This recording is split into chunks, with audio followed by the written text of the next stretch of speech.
তুলসী পাতার অসাধারণ গুণাগুণ। তুলসী পাতার গুণাগুণ বলে শেষ করা যাবে না। প্রতিদিন মাত্র একটি করে তুলসী পাতা চিবিয়ে খেলে শরীর থাকবে সুস্থ আর রোগ প্রতিরোধ ক্ষমতাও বাড়বে। আজকের ভিডিওতে আমরা জানব তুলসী পাতার উপকারিতা এবং এটি কিভাবে ব্যবহার করলে সর্বোচ্চ উপকার পাওয়া যাবে।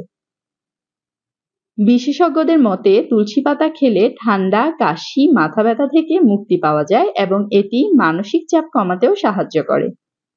শিশু থেকে বয়স্ক সব বয়সের মানুষের জন্য তুলসী পাতা অত্যন্ত উপকারী। বিশেষ করে ঠান্ডা কাশির ক্ষেত্রে তুলসী মহা ঔষধ।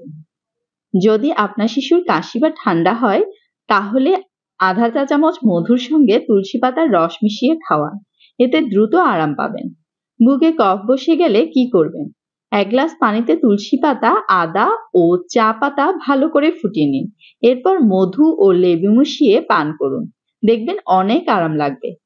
মাথা ব্যথা হলে তুলসীর চা এক দুর্দান্ত সমাধান। এটি শরীরকে রিল্যাক্স করে এবং রক্তচাপ নিয়ন্ত্রণে রাখে। বৈজ্ঞানিক গবেষণায় দেখা গেছে তুলসী পাতার রয়েছে অসাধারণ রোগ প্রতিরোধ ক্ষমতা।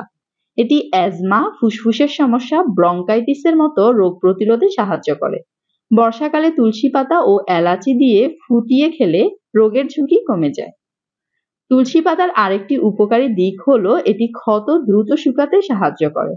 সার্জারির পর বা কোনো ক্ষতস্থানে তুলসী পাতা বেটে লাগালে দ্রুত আরোগ্য লাভ করা যায়। তুলসী পাতা শুধু ঔষধ নয়, এটি একটি প্রাকৃতিক আশীর্বাদ। তাই বাসার বারান্দায় বা ছাদে অন্তত একটি তুলসী গাছ লাগিয়ে রাখুন আর প্রতিদিন এর উপকারিতা নিন। আপনারা যদি এই তথ্যগুলো উপকারী মনে করেন তাহলে ভিডিওটি লাইক করুন, কমেন্টে জানান আপনার অভিজ্ঞতা আর শেয়ার করুন প্রিয়জনের সাথে। ধন্যবাদ।